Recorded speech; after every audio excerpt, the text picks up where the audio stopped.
Aleluia, Senhor. Vamos orar, igreja, em nome de Jesus. Pai querido, eu quero te agradecer nessa noite, porque o Senhor não é apenas um Deus de livramentos, mas o Senhor é um Deus que é glorificado na incredulidade dos homens. O Senhor é um Deus que é glorificado nos reinos, nas presidências, nos governos, em toda a terra. O Senhor é o Deus, como diz a tua palavra, que o Senhor livra, o Senhor opera sinais, o Senhor salva e o Senhor faz maravilhas. E eu peço que o Senhor venha fazer maravilhas em nossas vidas nessa noite, em nome de Jesus, amém. Amém. Igreja, o tema da nossa pregação nessa noite é Daniel na cova dos leões. E olha que interessante, nós estamos chegando agora ao último capítulo histórico, o último capítulo histórico do livro de Daniel.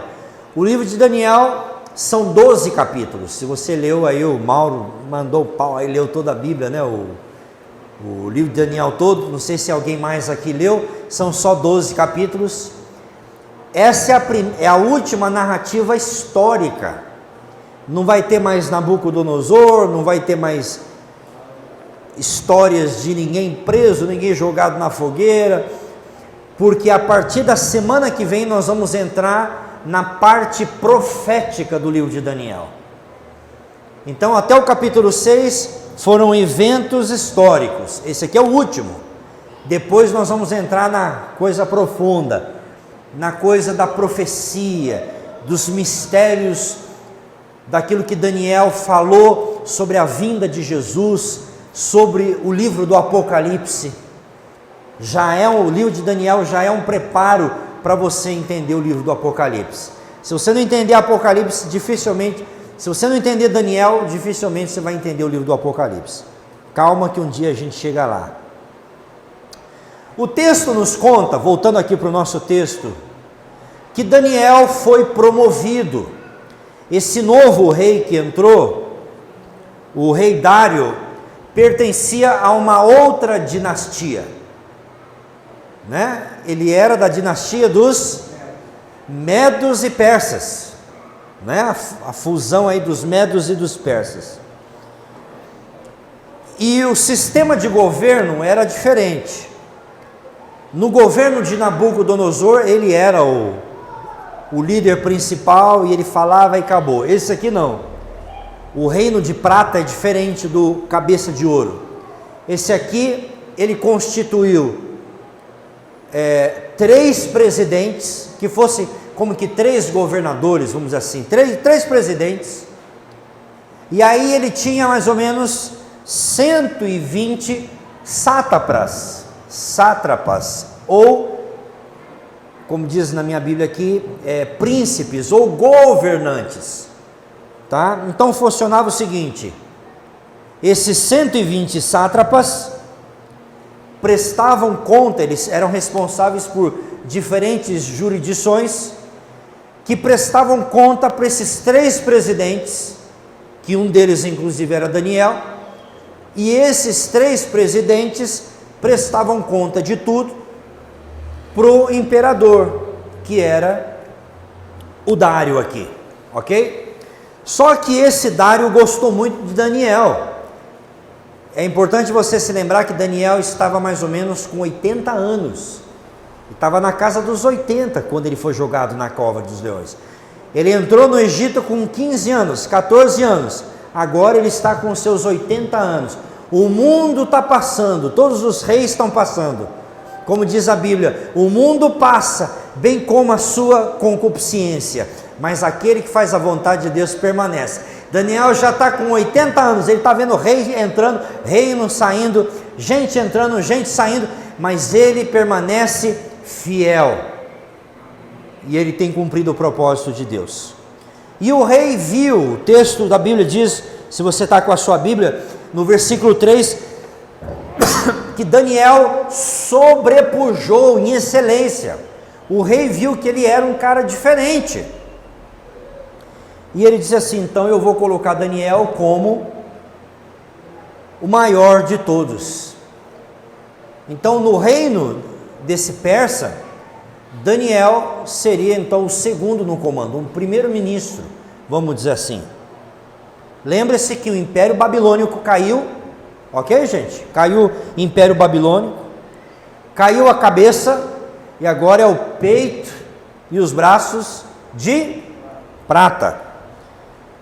Agora esse poder é diferente, o governo que se opera agora é o governo dos medos e dos persas, que é um poder conjunto, são dois povos diferentes, mas que trabalhavam em conjunto. Esse aqui é o segundo império na visão de Nabucodonosor. Vocês lembram? A cabeça, quem era? A Babilônia, cabeça de? Passou, foi o reino mais duro, mais forte. Agora entrou esse aqui, que tem uma forma de governar diferente.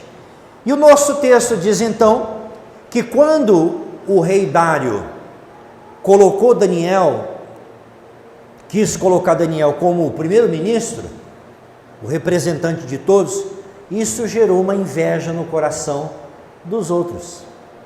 O coração deles ficaram invejados com isso, né? E o que eles fazem? Eles então tramam uma situação para tirar Daniel da jogada. Isso acontece em empresa, né? Isso acontece em igreja, isso acontece em todo lugar. Quando a inveja entra, os ciúmes entram no coração, as pessoas fazem o que a gente chama de politicagem. Na sua empresa já aconteceu isso? Todo lugar é assim, uma pessoa quer tirar vantagem, uma pessoa quer passar por cima do outro, quer puxar o tapete do outro, né? No versículo 5, olha que interessante, igreja. Eles queriam pegar alguma coisa contra Daniel. Olha o versículo 5. Nunca acharemos ocasião alguma contra Daniel, se não acharmos contra ele, aonde? Em outras palavras, Daniel não tinha nada que falava dele. Não havia nenhuma brecha na vida de Daniel. Os caras fizeram uma CPI na vida de Daniel. E o cara era um crente, ó, 10. Vamos ouvir Daniel na casa dele. Como que ele é? O cara não fala um palavrão. O cara não grita, o cara não briga. No reino, o cara é centavo por centavo. Não tem nada que se fale do cara. O cara é exemplo. Você pode tentar achar uma imoralidade, uma coisa errada, você não acha. Daniel é o exemplo. Daniel é um homem que tem a vida limpa. Aí aqui a gente já começa a fazer uma reflexão para a nossa pregação. Será que nós somos assim também, como Daniel? Será que se instalasse uma CPI na nossa vida? Será que se colocasse uma câmera dentro da nossa casa? E uma tela de... Aqui na igreja, vai lá, grava a casa do Mauro, ele com a Ivete o dia inteiro, aí à noite nós vamos sentar aqui, vamos assistir. O culto vai ser o dia na casa da Ivete. Será que Deus ia ser glorificado? O Michel e a Érica lá em casa, lá, os dois conversando, resolvendo os problemas da casa lá. Já pensou? O pastor e a Patrícia, só as panelas voando lá. Não, brincadeira. Hã? Será que nós temos um caráter e um comportamento como o de Daniel? Já começa daí. O cara tinha uma vida exemplar em todas as coisas. Eu fui falando, o Felipe já foi fazendo assim com a cabeça, né, Felipe? Aí o que esses caras fazem, os sátrapas, os governadores aqui? Eles vão lá, falam, eu já sei, Daniel é um cara que é fiel ao seu Deus, então não adianta tentar pegar ele aqui fora, nós vamos pegar ele numa coisa espiritual. Como a gente sabe que Daniel é fiel a Deus, os amigos dele já foram jogados na fornalha. Ele é um camarada que Deus está acima de todas as coisas. Então vamos chegar lá no rei, e esse rei Dário aqui, ele não é um homem muito sábio, por isso que o reino dele é um reino inferior. Ele é um homem muito levado pela bajulação, ele é um homem, um líder muito inseguro. O que ele faz? Os homens chegam na cabeça dele, está com a sua Bíblia aberta, olha a conversa afiada desses caras. Primeiro eles chegam, ó rei, vive para sempre. Aí no versículo 7, olha o que eles falam: todos os presidentes do reino, os capitães e príncipes, conselheiros e governadores concordaram que o rei estabeleça uma lei, que durante 30 dias ninguém adore outro Deus a não ser o rei, a não ser você, rei, você é o cara. E o rei não percebe que eles estão ali bajulando ele. Parece que o que ele está falando é até interessante. Olha, todo mundo vai me adorar como rei, isso vai ajudar a unir o meu reino. Só que são palavras de bajuladores. E aqui a gente já começa a encontrar um monte de erro. Primeiro, olha o erro aqui, ó. Todos os presidentes do reino, nós nos reunimos e concordamos. Alguém chamou Daniel para essa reunião? Não, né? E Daniel não era um presidente? Daniel não era um dos presidentes? Ele foi chamado para essa reunião? Então você já vê a conspiração aqui, o engano. A mentira. A mentira já começou a acontecer aqui. Agora, qual que é o problema de uma pessoa bajuladora? A pessoa bajuladora é aquela que enche a sua bola. Sabe o que a Bíblia fala sobre ser bajulador? Provérbios 29:5 diz assim: o homem que lisonjeia, bajula, o seu próximo arma uma rede aos seus pés. Então, toda vez que vier uma pessoa muito sedosa, muito cheia de elogio, toma cuidado que essa pessoa vai ser a primeira a te trair. É melhor você ser uma pessoa que não fala nada, do que uma pessoa que começa só a jogar uma seda. Você pode ter certeza que é o bajulador. Só que tem um problema. A bajulação, às vezes ela encontra espaço no coração de algumas pessoas. E entrou no coração desse rei. Porque a bajulação, ela começa a exaltar você. Ela começa a fazer você se sentir exaltado. E o problema do bajulador é que se você começa a acreditar na bajulação, daqui a pouco você já não consegue discernir a verdade, porque você está embriagado, é como se você estivesse bêbado da ilusão. Há alguns anos atrás, em São Paulo, talvez uns 10 anos atrás, eu estava com 3 igrejas, as igrejas crescendo, com 8 pastores, viajando para o mundo inteiro, pregando em inglês, pregando em português, escrevendo livro. Chegou um grupo de pastores e disseram assim para mim: Cristiano, você já tem não sei quantas igrejas, você está liderando pastores, nós queremos que você seja ungido apóstolo, porque você tem um chamado apostólico. Eu falei: eu estou fora desse negócio. Porque eu percebi por trás daquelas palavras, o que os homens queriam? Me elevar. Eu disse: não é isso que Jesus me chamou. Eu sou um simples pregador da palavra de Deus. Eu disse: obrigado, eu quero a minha parte em unção, em graça, em sabedoria. Porque se você deixa essa coisa, começa a crescer dentro de você. Só para os irmãos terem uma ideia, quando eu entrava nas igrejas na África, eu era escoltado, tinha um carro, 2 carros de polícia que me escoltavam, um na frente e outro atrás. Eu ia entrando, eles já levavam minhas coisas lá na frente. Eu nem saía, não podia nem sair no meio da igreja, tinha que sair pelo escritório. Então você começa a ser tratado diferente. Eu fui o primeiro pastor brasileiro que pregou no Quênia. Eu tinha tapete, preguei na igreja de um bispo que só ele era responsável por 2.500 igrejas. E ele me chamava, estava marcando conferência. para eu treinar os pastores da igreja. Quando terminava o culto, ficava aquela fila, não de ovelha, não, de líderes, querendo fechar a agenda, treinamento, tempo com os pastores. Então essa coisa, eu vi perto de mim essa coisa da sedução. E Deus sempre falou no meu coração: não esqueça por que eu te chamei, e da onde eu te chamei, e para onde eu te chamei. Não perca a sua identidade, porque a minha unção, o meu poder está naquilo que eu estabeleci na sua vida. Então não é de homens que vai vir o seu reconhecimento. Então eu sempre procurei sair fora disso. Mas o rei aqui não. O rei caiu nessa sedução, o rei caiu nessa situação, né? Daniel não foi chamado para essa reunião, e agora foi proposto que durante 30 dias, você está com a sua Bíblia?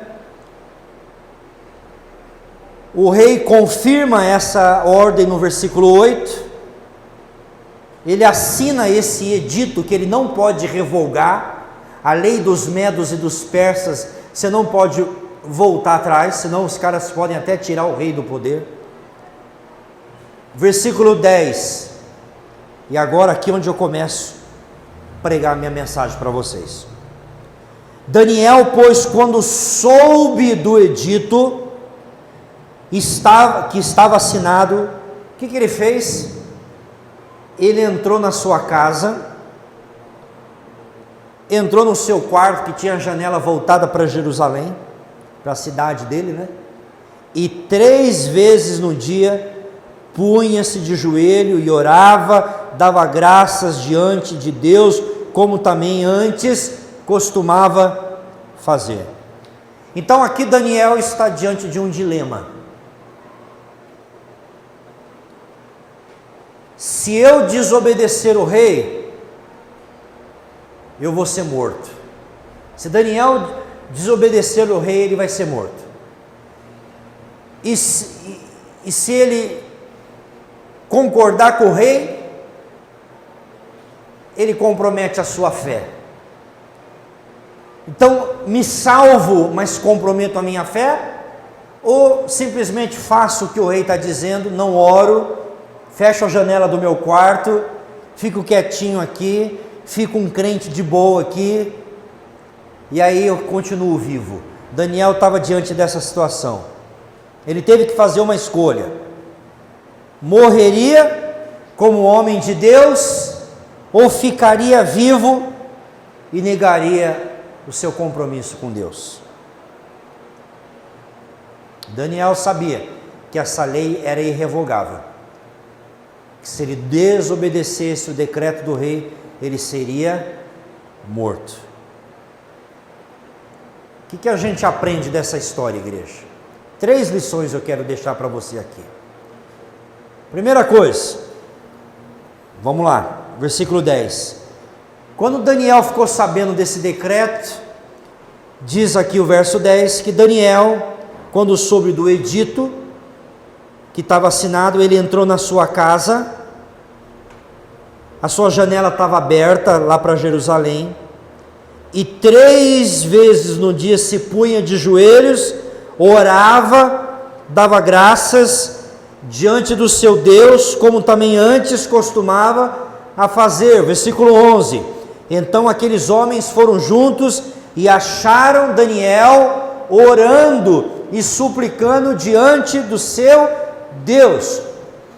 O que Daniel fez diante desse decreto do rei, de que quem orasse como ele estava orando seria morto?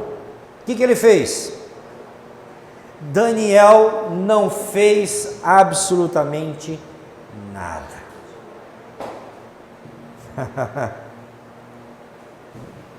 Olha o que a Bíblia diz, versículo 10, o finalzinho, que ele orava diante do seu Deus, como antes costumava fazer. Como é que está na sua versão aí, amor? No 10, né? Finalzinho. 3 vezes por dia ele ajoelhava e orava, agradecendo a seu Deus. Só isso? Não fala aí como ele costumava fazer? Soube que o decreto tinha sido publicado, foi para casa, para o seu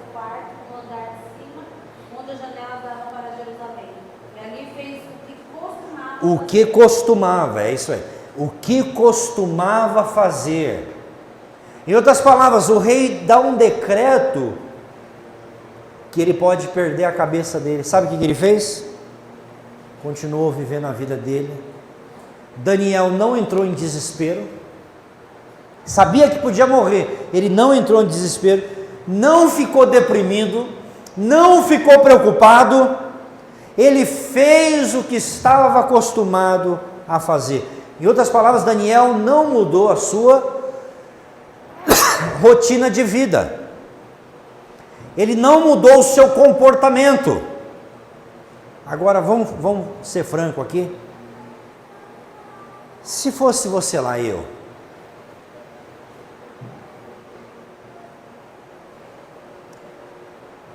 Não adianta ficar olhando para mim com uma cara de santinho não, viu? De beato aqui.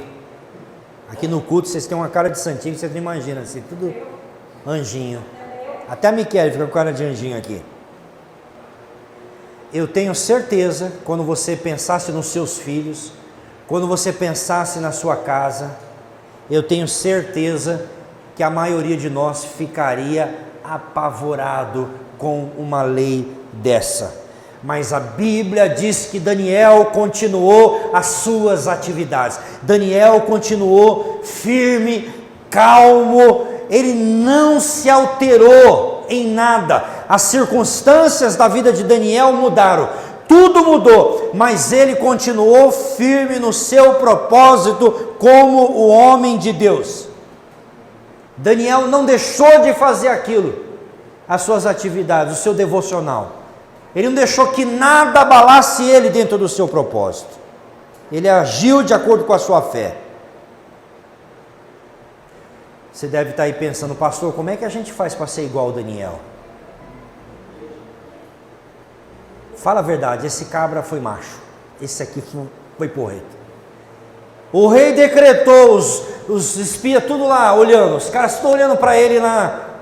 Daniel foi lá, abriu a janela, se ajoelhou lá diante do seu Deus, continuou adorando a Deus, continuou buscando a Deus como se nada tivesse acontecido. Que fé inabalável, que compromisso com Jesus, né? Mas sabe de uma coisa? Daniel não começou isso do dia para a noite. Você lembra o capítulo 1, quando nós começamos a pregar a Daniel, que ele não comeu a comida sacrificada lá? No capítulo 1, versículo 8, foi ali que ele começou a vida dele com Deus. No capítulo 1, versículo 8 diz: e Daniel propôs no seu coração não contaminar com a porção das iguarias do rei. Em outras palavras, Daniel cedo na sua vida já começou a assumir compromissos com Deus. E eu quero falar agora para vocês jovens que estão aqui. Vocês querem um dia ter uma vida feliz, uma vida adulta feliz, um casamento feliz, uma vida abençoada por Deus? Agora é a hora, a idade de vocês é a hora de vocês dizer: não, eu não vou me contaminar com esse mundo, eu não vou abrir mão daquilo que a palavra de Deus diz, eu não vou abrir mão da minha santidade, eu não vou abrir mão da minha convicção, não vou abrir mão do meu relacionamento com Deus por nada. Se você fizer isso hoje, lá na frente tem um futuro brilhante e abençoado de Deus para a tua vida, mas faça isso hoje. A Bíblia diz que Daniel propôs no seu coração, é no seu coração que você tem que propor isso. Eu vou servir a Deus, eu vou viver para Jesus, eu não vou abrir mão do meu compromisso com Deus por nada, não vou abrir mão de Deus por nada nessa vida. E aí o que acontece? Daniel foi passando pelas provas, e quanto mais ele foi passando pelas provas, mais ele foi se fortalecendo. Todas as vezes, jovem, que você resiste a uma tentação sexual, seja o que for, todas as vezes que você diz não, você pode ter certeza que da próxima vez vai ser mais fácil você dizer não. Mas se você abrir mão, se você não disser não, da próxima vez vai ser sempre mais difícil. Você faz de tudo para não abrir a porteira. Faz de tudo para não permitir que o pecado se torne um hábito na sua vida. Viu, meninos? Faz de tudo para se guardar. O mundo vai dizer que não, está todo mundo pegando, todo mundo transando. Você diz, não, mas eu propus, isso não é religião, mas eu propus no meu coração que eu vou ser um jovem santo e um jovem que faz a vontade de Deus. Eu vou propor no meu coração não transar antes do meu casamento, eu não vou me comprometer, eu não vou romper, porque eu tenho uma aliança com Deus. Amém? Agora, se você já aprontou, né? Né, Miquel? Você já aprontou, eu não dou indireta não, já falo logo na cara. Agora, você pode continuar, né? Se consertar e continuar andando com Deus. Pode continuar dizendo, daqui para frente é uma nova vida com Deus. Eu tenho certeza que você já anda dizendo não para um monte de coisa aí, não anda não, Miquel? Então, tem que falar não. Então é assim, a gente tem a oportunidade, né? Para Deus, você pode recomeçar a qualquer momento, né? Jesus não salvava a prostituta? Ué, é uma nova vida. Eu não preguei aqui quarta-feira que a mulher foi pega em adultério? O que Jesus falou para ela? Onde estão os teus acusadores? Nem eu, tampouco eu te acuso, mas vais e o quê? Se lambuza no pecado? Não, vais e não peque mais. Muda de vida. Essa é a palavra de Jesus. Muda de vida. A partir de hoje, muda de vida. Tome uma nova postura na sua vida. Segundo lugar, como é que Daniel enfrentou os seus inimigos, seus algozes, seus adversários? Como é que ele enfrentou os seus inimigos? Daniel enfrentou os seus inimigos com armas físicas? Ele foi lá, meteu a mão na cara de todo mundo, foi lá, pegou a espada. Sabe como é que Daniel enfrentou os seus inimigos? De joelhos na presença de Deus.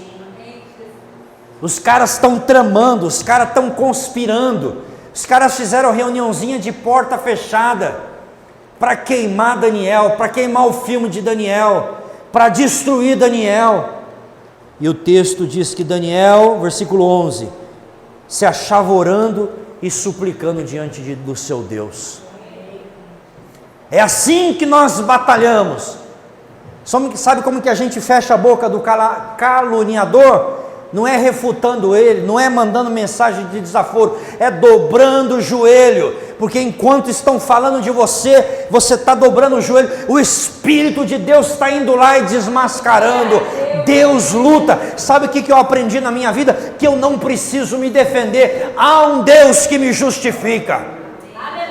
Eu era pastor no Rio de Janeiro uma vez, eu estava no Rio de Janeiro, chegou uma irmã no final do culto, eu já contei isso para você ou não? Chegou uma irmã toda envergonhadinha. Pastor Cristiano, eu quero falar com você. Eu falei, pois não, irmã, eu quero te pedir perdão. Eu era pastor jovem na igreja, ajudante, pastor ajudante. Eu falei, mas você quer pedir perdão do quê? É porque, sabe o que é, pastor? É que sabe como que é? A gente acaba falando demais, né? E eu comecei a falar mal do pastor. Falei mal por umas pessoas aqui da igreja. Eu achei, né? Eu falei, amém, irmã, você está perdoada, né? Eu falei, não, o problema não é esse. É que eu fui no monte na vigília. Estou lá no monte com meu marido, a gente está buscando a Deus lá, orando. O profeta sai do nada, vem com o dedo na minha cara e diz assim, quem é você para abrir a sua boca para falar do servo que eu enviei nesse lugar? Dele cuido eu, cuida da sua vida, assim diz o Senhor. No meio da vigília, vai lá com os pentecostais buscar o poder de Deus, porque Deus vai falar com você lá também. A irmã foi para a vigília, tomou uma. Então naquele dia eu entendi que eu não preciso me defender, há um Deus que me justifica. Ó, colocou o rabinho entre as pernas.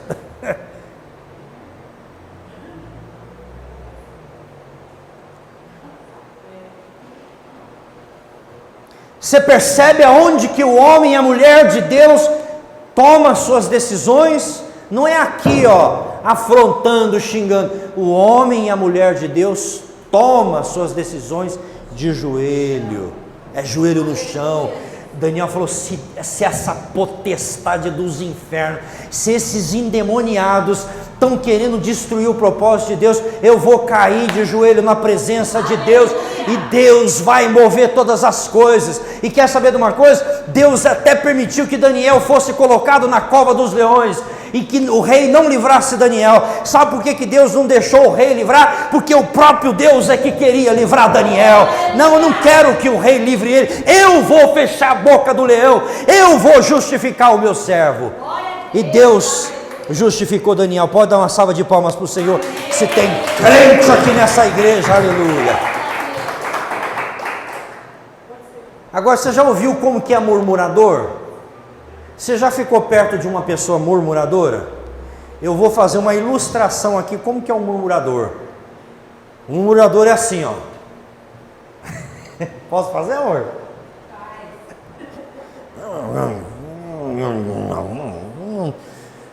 Murmurador ou a murmuradora, né? Não, isso aqui eu não concordo. Não tá bom, isso aqui não tá ruim. Você já ficou perto de uma pessoa que murmura? Fica assim, ó. Não, isso aí não está certo.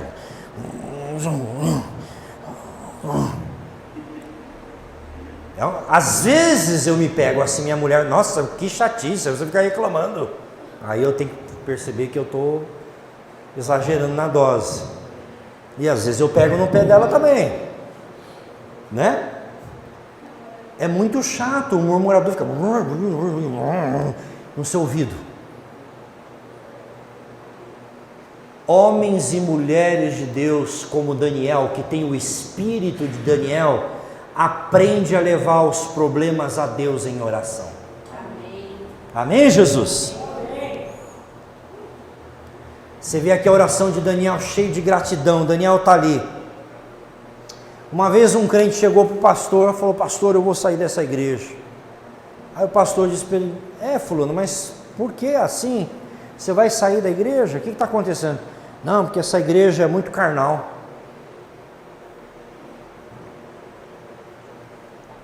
Essa igreja é muito fria. Essa igreja aqui é muito fria, não tem comunhão. Começou a mostrar um monte de defeito para o pastor da igreja, querendo justificar porque queria sair da igreja. Porque essa igreja aqui não crê no poder de Deus, essa igreja aqui não vibra. Começou a pôr defeito. O pastor falou para ele assim, você acredita em avivamento? Que Deus é um Deus de avivamento? Ele falou, claro, pastor, é por isso que eu estou saindo. Ele falou, não, você não entendeu. Se você está vendo todos esses defeitos na igreja, você sabe aonde vai mudar a situação dessa igreja? Não é você saindo dela. O pastor falou para ele, faz o seguinte, volta para sua casa, fecha a porta do seu quarto, faz um círculo assim, entra dentro daquele círculo de joelho, cai na presença de Deus e começa a dizer o seguinte, Deus, começa a mudar minha igreja fria, minha igreja isso, minha igreja aquilo, o meu líder isso, o meu líder aquilo, começa em mim. E o pastor diz para ele, o avivamento numa igreja começa por você. Então a mudança que você quer no seu ministério, começa na tua vida. Começa em você. Porque antes de você chegar diante de Deus com alguma questão, tenha certeza que você orou sobre aquilo. Tenha certeza que você chorou diante de Deus. Que você chorou pela vida dos seus irmãos. Porque você chorou pela vida do seu pastor. Que você clamou a Deus pela sua liderança. Que você ama aquela igreja e você quer fazer de tudo para aquela igreja ser diferente. Porque antes de eu abrir a minha boca ou criticar, eu tenho que me derramar na presença de Deus. Agora, se você não fez nada disso, só Deus na tua vida. Vai ver se eu estou lá na esquina. Você entende? A diferença quando você paga um preço para ver uma igreja transformada. Qual é a frase que você colocou lá, antigamente? Um pastor pregava, como que é aquela frase? O pastor pregava sobre o pecado e as pessoas mudavam de atitude. Hoje em dia elas mudam de igreja. Exato. Antigamente, quando eu me converti era assim. Não tinha esse negócio de vou para outra igreja. Vocês não sabem como que era meu pastor, gente. Primeira coisa, se ele começasse o culto e você chegasse atrasado, você nem entrava na igreja, você tinha que esperar ele terminar de orar. Tá? Com o pastor Jeremias era assim. Se ele começou o culto aqui, você tinha que ficar na porta da igreja e quando ele falar amém, aí você entra. Você não entrava. Se alguém mastigasse chiclete e não tinha esse negócio, não vou mais na igreja, o pastor não olhou para mim, o pastor não se importa. É porque não tinha. É uma outra geração de crente. Antigamente, quando o pastor pregava contra o pecado, as pessoas mudavam de vida. Hoje elas mudam de igreja. Então, quando você diz assim, eu pertenço a uma igreja, significa que você é participante de tudo que está aqui. Então, se essa igreja está fria, você pode ter certeza que você também está frio. Se essa igreja não ora, você pode ter certeza que você não está orando. Porque se você estivesse orando, você estaria olhando essa igreja espiritualmente, não como carnal. Porque quem é espiritual discerne, não julga. Há uma diferença entre discernir e julgar. Julgar é você falar, não concordo, não gosto. E discernir é você dizer o que eu posso fazer para melhorar o lugar onde eu congrego. Posso ouvir um glória a Deus aí nessa igreja? Aleluia. Então você sempre diz, Deus, o que eu posso fazer? Então pense sempre nisso. A igreja que você sonha, a igreja que você quer, deve começar em você e em mim. Em mim. Então começa você a se quebrantar, começa você a se derramar diante de Deus. Em nome de Jesus, amém? Amém. E por último, a única maneira que a gente tem de enfrentar o diabo e de escapar do diabo é com determinação. A única maneira que a gente faz o diabo correr da nossa vida, da nossa igreja, seja do que for, é através da determinação, né? Eu digo assim, de uma postura determinada. Versículo de número 11, o rei dá o decreto.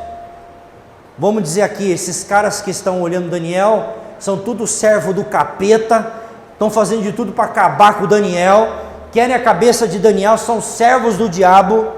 Como é que Daniel faz? Ele não desiste, ele continua orando.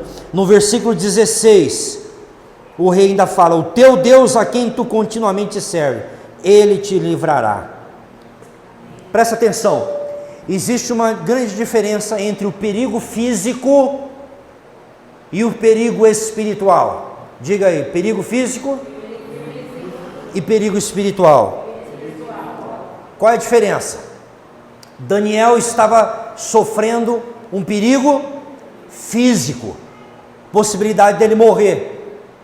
Mas Daniel não estava enfrentando um perigo espiritual, porque Daniel estava na presença de Deus. Porque Daniel era um homem que estava na presença de Deus. Daniel foi jogado na cova dos leões, isso era um perigo físico. Mas eu aprendo que enquanto Daniel estava lá no perigo físico, apareceu junto dele um anjo que fechou a boca do leão. Esse é o nosso Deus. Você pode estar no meio de um perigo físico, mas se você está na presença de Deus, você está seguro. Não havia qualquer perigo espiritual na vida de Daniel, porque embora ele estivesse ali com os leões, ele estava muito bem acompanhado, porque Jesus estava com ele. Satanás não teve acesso àquela cova, aquele cova dos leões. Aquela cova dos leões virou um culto a Jeová. Acho que os leãozinhos ficaram até lá, ó, levantando a mão. Se fosse a parte lá, como que a música cantou lá? Porque subirei, uou, uou. Como que é o negócio aí que você cantou?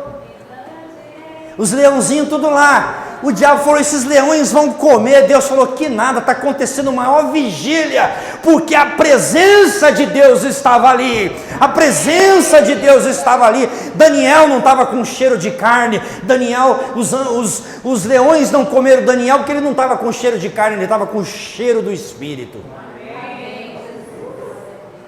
E o rei estava lá. Em outras palavras, Satanás não tinha influência, porque você pode estar no risco físico, mas você não está no risco espiritual. A Bíblia diz assim: sujeitai-vos a Deus e resisti ao diabo, e o que vai acontecer com ele? Fugirá de vós. Se nós estamos na presença de Deus, querido, ainda que o inferno se levante. Há muitos anos atrás eu estava num culto, numa igreja, eu não ia pregar, mas eu estava ajudando aquela igreja. Eu estava lá adorando a Deus com as mãos levantadas. Chegou um rapaz do meu lado, puxou minha blusa, falou: pastor, preciso falar com você agora, com o senhor agora. E me chamou, falou: ó, tem um vizinho meu aqui da casa na rua de baixo, que o homem está possesso, ele está endemoniado, e ele já quebrou a casa inteira, e ninguém sabe o que fazer. Eu disse para ele: nós vamos lá agora. Pastor, mas ele está muito endemoniado, ele já quebrou a casa inteira, e disse que vai matar os pais, e depois vai se matar, uma coisa assim. Eu peguei a minha Bíblia e falei: nós vamos lá agora conversar com esse demônio. E eu chamei um obreiro, um João da igreja, falei: vamos comigo lá. O rapazinho pôs a Bíblia debaixo do braço. Só para vocês terem uma ideia, o homem endemoniado estava dentro da casa, a mulher trancou a casa do lado de fora, e estava o pai do rapaz com o homem endemoniado, o endemoniado e o pai dele. Eu disse: eu quero entrar. A mulher disse assim: pastor, o senhor não vai entrar, ele está quebrando tudo lá, só está o meu marido lá. Eu falei: não, abre a porta, eu quero entrar, eu vim aqui porque eu quero ver que demônio é esse que está aí nele. Aí na hora que eu entrei, o obreiro entrou comigo. Olha o homem, olha a cena, a cama quebrada, o cara quebrou a cama, os pés da cama quebrados, o homem deitado na cama. O pai dele era um homem bem obeso, ele usou a vantagem do peso para sentar em cima do filho. 150 quilos, eu imagino que ele tinha mais ou menos. Ele sentou e o rapaz estava lá, o Ivan, e sentado. E o velho estava com uma estátua da Aparecida na mão, na cabeça do filho. Sai em nome da Aparecida, em nome...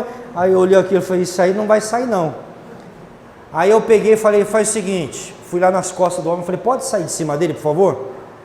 Não, pastor, me ajuda, não sei o quê. Eu falei: pode sair. Aí eu peguei e falei para ele: pode sair e tranca a porta do lado de fora. O obreiro estava do meu lado. Eu falei: pode trancar a porta do lado de fora, deixa só eu com esse demônio aí e o obreiro aqui. Pode trancar, me tranca pro lado de dentro aqui. Eu falei isso, né? Mas eu não tinha calculado o tamanho do cara. O cara levantou da cama, gente. Aí a coisa ficou feia, né? Porque o cara levantou assim. O cara era esse aqui, ó. Os bração do cara desse tamanho assim. O cara abriu um sorriso aqui, ó. O olho dele totalmente vermelho e virado para cima assim. Virou assim, abriu a mão, fez assim na minha direção. Falou: o meu nome é Apolion, e eu vim das profundezas do inferno, e eu vou te destruir agora, pastor. Quando eu olhei o obreiro, eu não sei o que aconteceu, mas ele entrou debaixo da mesa, ele sumiu. Foi um obreiro bom esse aí, ó. Desapareceu, o cara desapareceu, sumiu. Eu falei: esse obreiro aí não está obrando nada, hein? Aquele cara abriu assim a mão e falou: agora eu vou te destruir aqui, pastor. Quem você pensa que é para me desafiar? Aí ele veio vir na minha direção. Na hora que ele veio vir na minha direção, eu fiz assim, ó. Alguma coisa, eu não lembro as palavras exatas, mas eu falei assim: eu não sei quem você é, nem como você entrou nessa vida, mas eu estou aqui em nome do Senhor dos Exércitos Todo-Poderoso, e eu mando que você agora caia de joelhos em nome de Jesus. Aquele gigante desmontou, fez assim, ó, caiu de joelhos. Aquele demônio fazia assim, e ele não conseguia se mover. E ele caiu prostrado, começou a chorar. Deu um grito, aquele espírito maligno saiu da vida dele.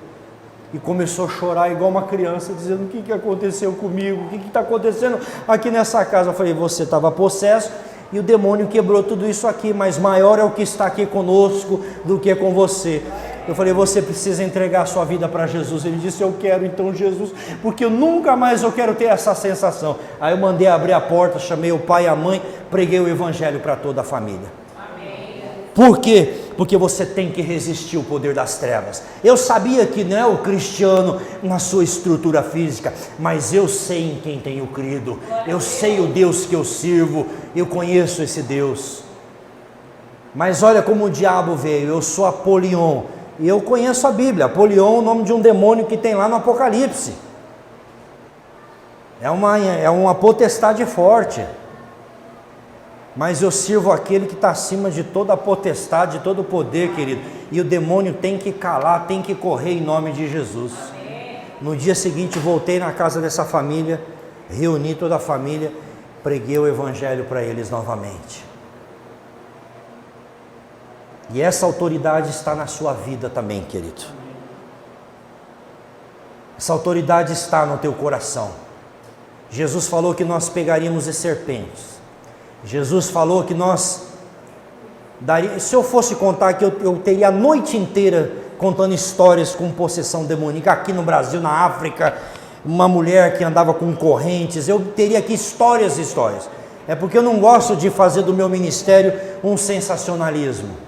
Não preciso provar isso para ninguém, mas eu poderia te contar centenas de histórias com o poder de Deus, com a glória de Deus sobre todos os demônios.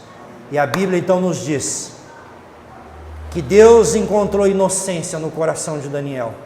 Deus não viu maldade no coração de Daniel. E a Bíblia diz então que o rei decretou que daquele dia em diante o nome do Deus de Daniel fosse honrado. E a Bíblia diz que Daniel foi exaltado. Não é isso que diz o texto para a gente terminar? Aleluia! Quantos estão sentindo a presença de Deus aí? Eu estou aqui pegando fogo, irmãos. No versículo 28 termina, então Daniel, pois, prosperou no reino de Dário e no reinado de Ciro, outro rei. Ele vai ainda presenciar o rei persa. O que a gente aprende aqui, ó? Que primeiro vem a provação, depois vem a exaltação. Ele foi provado, e porque ele foi fiel, o rei o reconheceu e o exaltou. Então lembre-se que a exaltação na tua vida vem de Deus. A Bíblia fala que não vem do Oriente, não vem do Ocidente, do deserto, mas vem de Deus, né? Minha esposa deu testemunho aqui. Tentou com um, tenta com outro, mas quando ela orou, bateu na porta do patrão dos patrões, Deus determinou na terra. Deus determinou. Deus decidiu. E quando Deus decide, o homem não pode mover a mão, né? Quando Deus determina uma coisa na sua vida, querido, ninguém pode mudar aquilo que Deus é mais poderosa do que a lei dos medos e dos persas. Amém, Jesus? Amém. Fique em pé comigo, vamos orar ao Senhor.